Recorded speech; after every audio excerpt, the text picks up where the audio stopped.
산타랠리 주간이지만 다른 해와는 사뭇 분위기가 좀 다른 것 같습니다. 지난주 뉴욕 증시는 거래량이 크게 줄었고 또 변이 코로나 등 넘쳐나는 코로나 뉴스 속에서도 증시는 좀 태연한 모습을 보이면서 큰 움직임을 보이지 않았는데요.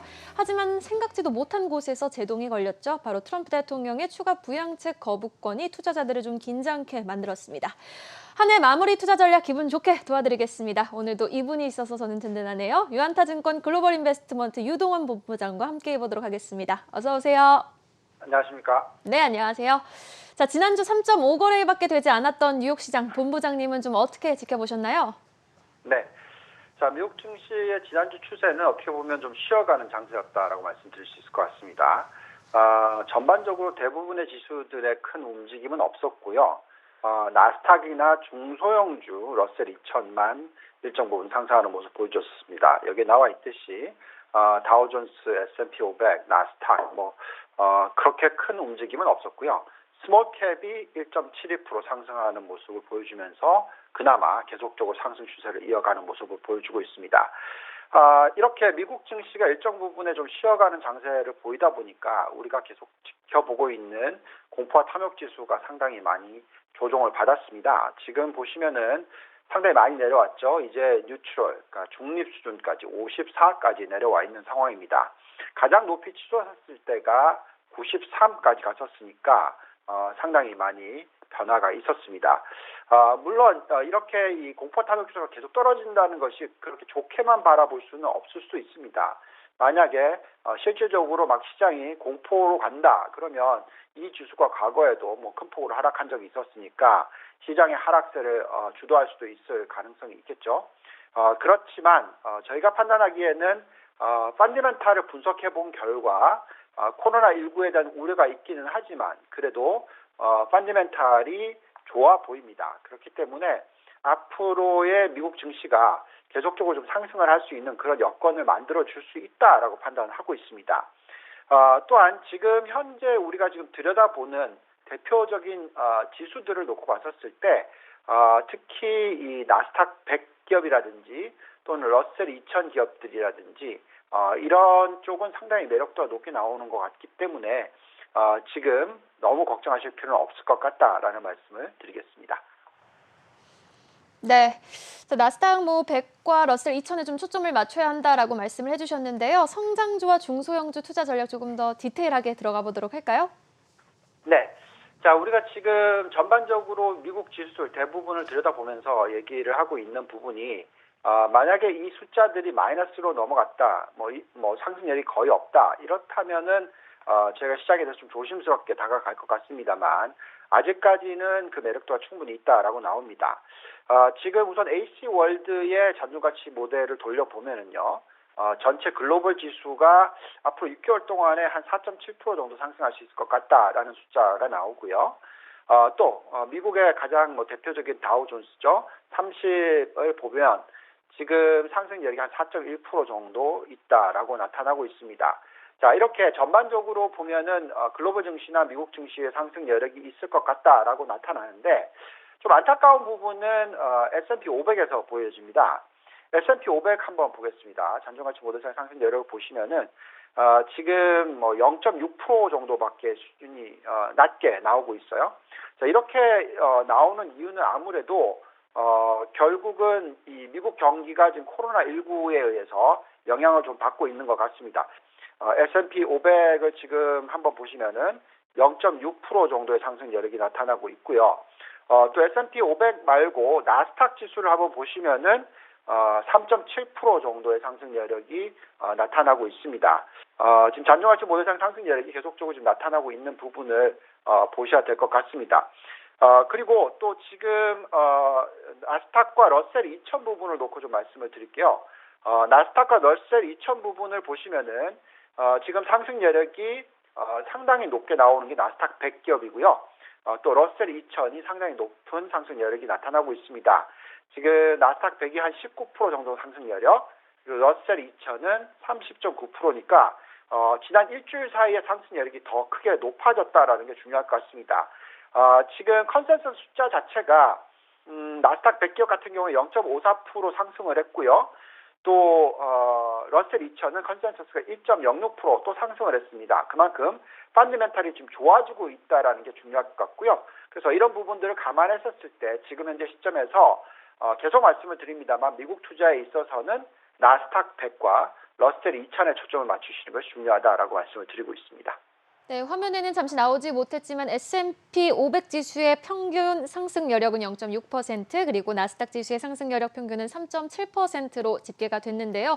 자, 그만큼 현재 시점에서 미국 투자는 나스닥과 러셀 2000의 상승 여력이 높아 보이니 S&P 500 같은 사이즈가 큰 종목보다는 현재 성장주, 중소형주에 집중하는 게 더 중요해 보인다라고 말씀을 해주셨습니다. 자, 그러면 미국은 이렇게 선택과 집중이 중요할 때이고요. 선진국 좀 전반적으로 비슷한 상황인가요? 네. 자, 선진국부터 좀 짚어보겠습니다. 지금 지난주에 보시면은 이 영국과 유럽 연합이 EU가 무역 협정을 포함한 이 미래관계 협상 타결을 이루어냈습니다. 지금 3월부터 계속 협상을 해왔는데 9개월 만에 드디어 이제 통과가 됐고요. 사실 연말까지 이게 통과가 안 됐으면 상당히 어려운 구간이 만들어질 수도 있었습니다. 아시겠지만 영국은 2016년 6월에 국민투표를 통해서 브렉시트를 결정을 했었죠. 4년 반 만에 EU와의 완전한 결별을 이제 앞두게 됩니다. 자, 이런 상황에서 결국은 이 EU와 영국이 어떤 전환 기점을 마련할 수 있을 것 같다라고 생각이 듭니다. 물론 만약에 노딜 브렉시트가 일어났었다면 정말 우리는 연말 되기 전에 큰 하락장도 경험을 할 수도 있었겠지만 다행스럽게도 어쨌든 극적인 타결이 이루어졌다라는 부분이 중요할 것 같습니다. 여기에 또 지금 트럼프가 약간의 좀 이 추가 부양책에 대해서 서명을 안 하는 그런 모습을 주말 사이에 보이기도 했었죠. 그렇지만 다행스럽게도 얼마 전에 나온 뉴스 보니까 결국 사인을 했습니다. 그래서 다행스럽게도 전반적으로 이제 부양 정책이 이루어질 것이고요. 또 정부 셧다운은 없을 것이다라는 것이 중요할 것 같습니다. 어쨌든 이런 과정에서 유럽 쪽에서 적극적으로 부양 정책을 펴게 될 거다라고 저는 판단하고 있습니다. 지금 통화 정책 그리고 또 재정 정책을 굉장히 강하게 풀게 되면 유럽 쪽의 매력도가 상당히 있을 수 있다라고 판단이 듭니다. 저희가 지금 돌려보는 단종가치 모델상의 매력도를 보면은요, 미국 나스닥과 러셀 2000에 대해서는 상당히 매력이 있다고 계속 말씀을 드렸죠. 여기 지금 나스닥 100은 올라와 있습니다. 자, 그 다음으로 상승 여력이 높은 국가들을 쭉 보시면은 영국이 17.7%, 그리고 스웨덴이 17.6%, 독일 닥스가 17.6%, 그리고 가장 좀 두 자릿수로 나타나는 게 이탈리아인데 한 10% 정도 나옵니다. 그래서 이렇게 대표적으로 미국 다음에 미국 나스닥과 미국 러셀 2000 다음에 상승 여력이 높다고 나오는 국가들이 다 유럽이에요. 그래서 영국, 스웨덴, 독일, 이탈리아 이런 쪽에 관심을 가지셔야 됩니다. 자, 그렇다면 이런 국가들의 투자는 어떻게 할 수 있느냐? 우리가 지금 보통 투자를 미국에서 집중을 하고 있죠. 그렇기 때문에 달러로서 ETF를 활용을 해서 투자를 할 수도 있습니다. 미국에 상장되어 있는 이런 국가를 추종하는 ETF들이 있어요. 그래서 그 ETF들을 좀 말씀을 드리면은 영국으로 놓고 보면 EWU라는 게 있고요. 그 다음에 스웨덴을 추종하는 ETF가 EWD가 있습니다. 그 다음에 독일을 추종하는 게 EWG가 있고요. 이탈리아를 추종하는 것이 EWI가 있습니다. 이렇게 EW 다음에 국가가 이렇게 들어가는 것이죠. 그래서 이런 ETF, 미국에 상장된 ETF를 달러로 투자를 하실 수가 있습니다. 그렇기 때문에 유럽 쪽에 대한 관심 가지실 필요 있다라고 말씀을 드리고 있고요. 전체적으로 투자를 한다면 선진국의 투자 비중을 저희는 한 70% 정도 가져가는 게 좋겠다라고 말씀을 드립니다. 시가총액으로 따지면은 선진국이 80%인데 70% 정도 가져가는 것은 약간 비중 좀 적게 가져가는 것이고 말씀을 드리겠고요. 그렇지만 그 중에서 미국 비중을 한 60% 정도 가져가고 나머지 한 10% 정도를 아까 말씀드렸던 영국, 스웨덴, 독일, 이탈리아 이런 쪽에 분산 투자를 하시면 제가 볼 때는 내년도 2021년도 상반기에 굉장히 좋은 수익을 올릴 수 있지 않을까라는 기대를 가져봅니다. 네, 포트에서 70%는 선진국으로 가져가되 70% 중에는 60%를 미국 주식을, 나머지 10%는 선진국 ETF에 투자하자라고 정리를 해주셨습니다. 자, 그럼 이제 신흥국으로 넘어가 보도록 하겠습니다. 최근 미국의 대중 압박은 물론 중국 정부 자체적으로도 IT 기업들의 좀 제재를 강화하는 분위기인데요. 중국 증시에는 좀 영향이 제한적일까요? 어떻게 보세요? 네, 지금 계속 말씀드리고 있었던 부분인데 저희는 중국 투자에 있어서 대형주보다는 중소형주, 기술주 쪽에 초점을 맞추는 전략이 중요하다고 말씀을 드렸습니다. 자, 지금 중국 규제 당국이 중국의 최대 전재산 거래 기업인 알리바바에 대해서 반독점법 위반 혐의 조사에 공식 착수를 했다라는 뉴스가 터졌습니다. 지금 그 금융당국 보시면 이제 알리바바 계열사인 핀테크 업체 엔트그룹에 대해서도 상장을 갖다 취소를 했죠. 자, 이러면서 전반적으로 이 알리바바 그룹에 압박을 가하는 모습을 보여주고 있습니다. 중국의 국가시장감독관리총국도 이 반독점법 협의에 대해서 지금 제보를 받고 조사를 착수했다. 뭐 이런 얘기까지 나오고 있죠. 결국 그만큼 지금 중국 정부가 알리바바에 대해서 그렇게 좋게 보고 있지 않는 그런 모습이 나오고 있어요. 그래서 차트 한번 보시면은 지금 알리바바의 주가가 큰 폭으로 하락을 했죠. 여기 지금 뭐 파란 선이 계속 나타나고 있습니다. 알리바바의 주가가 홍콩에 상장되어 있는 게 고점이 309불이었는데 지금 뭐 220불대로 떨어졌으니까 정말 많이 하락을 한 거죠. 거의 4분의 1의 시가총액이 지금 사라져 있다라고 보시면 되겠죠. 또 지금 미국 상장되어 있는 바바, BABA.US 똑같은 기업이지만 어쨌든 미국 상장되어 있는 이 보시면 13.34%나 폭락을 하는 모습 보여주고 있습니다. 자, 만약에 알리바바가 상승 여력이 없다 그러면 지금이라도 던져야 되겠는데 그래도 저희가 잔존가치 모델을 돌려보니까 그나마 20% 정도의 상승 여력은 있다라고 나타납니다. 그래서 결국 펀더멘탈 때문에 움직이는 것이 아니고 결국 정부 규제, 지배구조 문제 뭐 이런 부분들이 시장에 영향을 미치고 있고 그런 종목을 투자하기가 상당히 어렵다라는 말씀을 드립니다. 특히 신흥국에서는 그런 부분이 굉장히 껄끄럽다라는 말씀을 드릴 수밖에 없고요. 그래서 중국에 대해서는 제가 2018년 10월 달부터 적극적으로 투자를 늘리셔야 된다고 말씀을 드렸다가 제가 올해 한 10월부터 9월부터 좀 비중을 갖다 많이 좀 축소를 한다라는 얘기를 해드렸었어요.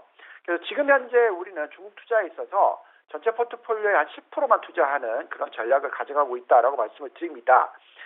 그리고 중국을 투자하는 데 있어서 가장 중요한 룰을 말씀을 드렸었는데 그 부분을 좀 다시 말씀을 드리면 중국의 내수 시장이 굉장히 큽니다. 굉장히 빠르게 크고 있어요. 그 내수 시장의 규모가 글로벌 전체 시장의 50% 이상인 업종들. 자, 이런 쪽에는 정말 관심을 가지고 투자를 하셔야 되고 관련 기업들 투자가 중요하다라고 말씀을 드립니다. 자, 그렇게 어떤 시장 점유율이 굉장히 큰 그런 업종들을 보시면 첫째는 당연히 신재생 에너지 태양광이고요. 둘째는 전기차가 되겠고 또 셋째는 AI 관련된 업종, 넷째는 돼지고기, 식료품 이런 쪽이 되겠습니다. 만약에 이런 시장이 굉장히 크지 않은 경우에는 당연히 미국이 견제가 들어오게 되고요. 그렇기 때문에 IT 대형주 같은 경우에 미국이 1등이기 때문에 이런 부분에는 견제가 들어올 수밖에 없다라고 말씀을 드리겠습니다. 그래서 중국 투자하는 데 있어서는 아무래도 중소형주 투자가 중요하다라고 계속 말씀을 드리고 있어요. 그래서 중소형주 투자를 놓고 말씀을 드리면 우리가 심천 시장에 대해서 굉장히 좋게 얘기를 하고 있지 않습니까? 그래서 그 심천 차트를 한번 좀 볼게요. 자, 보시면은 2018년 말부터 해서 많이 올라왔고 지금은 조금 쉬어가고 있습니다만 전반적으로 지금 추세 자체는 나빠 보이지가 않습니다. 그래서 중국을 투자하는 데 있어서 좀 조심스럽게 다가가야 되는 부분이 없지 않아 있지만 그래도 심천 시장에 대한 초점은 중요하다라고 말씀을 드릴게요. 지금 저희가 이제 대표적으로 중국의 이 대표 지수들의 상승 여력을 잔존가치 모델로 쭉 뽑아보면은요, 지금 숫자가 간단하게 답이 나옵니다. A50 같은 경우에는 2.1%고요. 상해종합은 6.1%가 나오고요. 그 다음에 CSI 300은 오히려 마이너스 1.7%가 나오고요. 그나마 심천종합이 12.4% 두 자릿수 상승 여력이 나옵니다. 자, 다시 한번 정리를 해드리면 그만큼 대형주의 상승 여력이 펀더멘탈적으로도 좋지 않고 또한 좀 더 나아가서 어떤 정치적인 이슈, 반독점법 이슈를 놓고 보더라도 CSI 300 위주의 투자는 하지 말라고 말씀을 드리고 있습니다. 그렇지만 그나마 심천종합지수가 상당히 매력이 있기 때문에 심천 관련된 투자가 중요하다라고 말씀을 드리고 있고 관련된 ETF 투자를 하시라고 계속 말씀을 드리고 있습니다.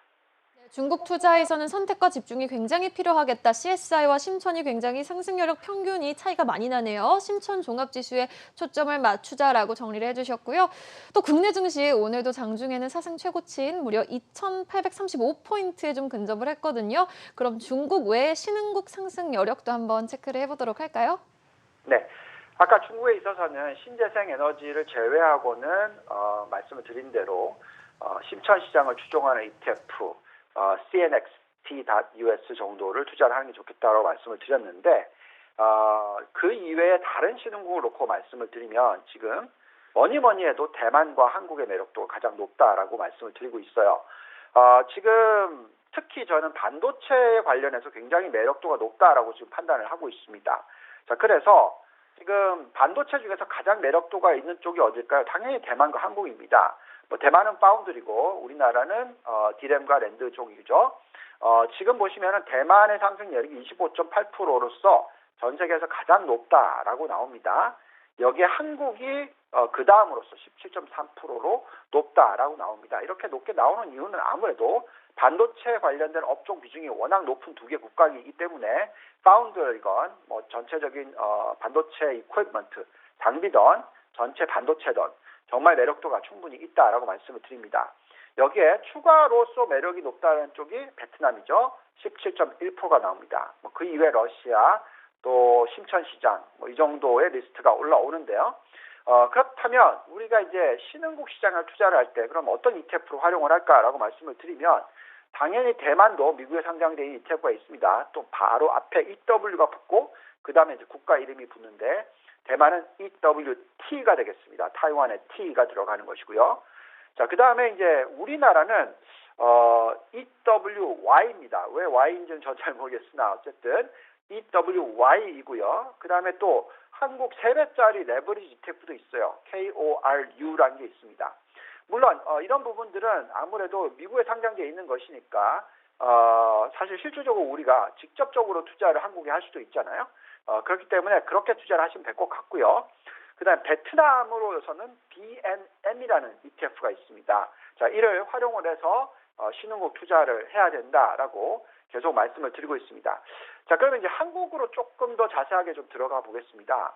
자, 한국 투자에 있어서는 그러면 우리가 어떤 식으로 투자를 해야 되느냐라고 질문을 많이 제가 받게 되는데 계속 말씀을 드립니다만 신흥국 중에서 한국 투자가 중요하고 또 이 안에서 절대적으로 지금 경쟁력이 있는 업종에 대한 투자가 중요합니다. 그래서 저희가 이제 전반에라고 해서 전기차와 전기차 배터리 그리고 반도체와 반도체 장비 그리고 또 에너지, 신재생 에너지 관련된 업종들에 대한 투자가 중요하다고 말씀을 드리고 있고 또 추가로 또 더 하자면은 언택트 산업 그리고 또 바이오 산업 이런 쪽에 초점을 맞춰주시라고 말씀을 드리고 있습니다.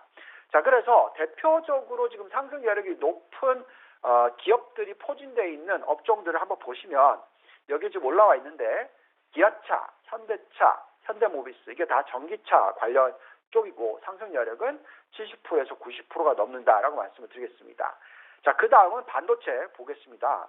반도체를 보시면은 지금 당연히 SK 하이닉스와 삼성전자 상승 여력이 100%대, 50%대 이런 숫자가 나옵니다. 그만큼 정말 매력도가 높다라고 말씀을 드리겠고 이 위에도 원익 IPS라든지 테스라든지 PSK 같은 반도체 장비의 매력도도 상당히 높다라고 판단이 듭니다. 자, 그 다음에 신재생 에너지 쪽으로 넘어가면은요, 당연히 지금 한화솔루션, 현대에너지솔루션 등이 올라오고요. 상승 여력은 30%에서 100% 사이다라고 지금 나타납니다. 그래서 계속 말씀을 드리지만 전반의 투자, 여기에 언택트 산업과 바이오까지 투자를 하시는 것이 적절한 투자 전략이다라고 말씀을 드리고 있습니다. 네, 내일 또 배당락일을 맞아서 상승 여력이 높을 만한 유망주와 국내 유망 상장되어 있는 종목들 좀 짚어주셨습니다. 자, 이렇게 국가별로 좀 점검을 해봤고요. 조금 더 좁혀서 이야기를 나눠보도록 하겠습니다. 개별 ETF와 종목별 상승 여력도 한번 점검을 해볼 텐데요. 여전히 미국 ETF 내에서는 속스의 상승 여력이 아직도 제일 높은가요? 네. 좀 이제 지루하실 것 같아요. 제가 너무 반도체 얘기를 많이 하고 있어서 네, 반도체에 대한 매력도가 정말로 지금 탑다운과 바텀업을 돌려봤었을 때 가장 높다라고 지금 나오고 있기 때문에 저는 계속적으로 반도체 관련된 국가들, 그러니까 대만과 한국이죠. 또 그리고 관련된 ETF를 투자를 하셔야 되고 또 관련된 종목들 투자를 하셔야 된다라고 계속 말씀을 드립니다. 그래서 지금 들여다볼 것은 아무래도 바텀업 분석인데요. 정말 많은 종목들, 2,000개, 3,000개 종목들을 다 돌려보고 또 정말 많은 ETF들을 다 돌려봤을 때 매력도가 높은 기업들을 ETF를 뽑아봅니다. 자, 그럼 우선 미국에 상장돼 있는 탑 10 ETF 상승률이 높은 거를 뽑아보면 지금 결과가 이렇게 나옵니다. 1등과 2등이 반도체, 그러니까 속스와 SMH, 그리고 그 상승률이 정말 높게 나옵니다. 140%, 160% 이런 숫자이기 때문에 정말 반도체만큼은 전체 포트폴리오의 20% 이상 들고 가셔야 된다라고 말씀을 드리고 있고요. 자, 그 다음으로 IBB 바이오 쪽, 또 그 다음이 텐 신재생에너지 태양광입니다. 그 다음에 UGE가 이게 이제 소비 관련된 아무래도 가치주 쪽이고요. 또 USMB가 또 마찬가지로 저변동성 가치주 쪽입니다. 그 다음에 7위가 PBD 신재생에너지, 8위가 LIT 이게 전기차 배터리 관련 쪽, 그 다음에 XLB가 헬스케어 또 좀 가치주 위주고요. 그 다음에 FIBG 이건 5G입니다. 자, 이렇게 10개 중에 3개는 가치주, 7개는 성장주라고 말씀을 드리겠고요.